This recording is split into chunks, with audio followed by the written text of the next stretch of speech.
Hello മക്കളെ, അവിടെ നിങ്ങൾ എന്തോ ഒരു വാല് കാണുന്നില്ലേ? അതിന് നമ്മൾ എന്താ ഇംഗ്ലീഷിൽ പറയുക? ടെയിൽ എന്നാണല്ലേ. TAIL, ടെയിൽ എന്ന് വെച്ചാൽ വാല് എന്നാണ് അർത്ഥം. പക്ഷേ ഇതേപോലെ തന്നെ ടെയിൽ എന്ന അർത്ഥം വരുന്ന വേറൊരു വാക്കും കൂടെ ഉണ്ടല്ലോ. എന്താ അത്? TALE, ടെയിൽ എന്ന് വെച്ചാൽ എന്താ? കഥകൾ എന്നാണല്ലേ.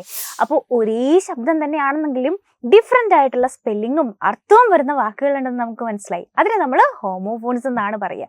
അപ്പോൾ ഇതുപോലെയുള്ള ഹോമോഫോൺസ് ഏതൊക്കെയാണ് എന്ന് നമുക്ക് നോക്കാം.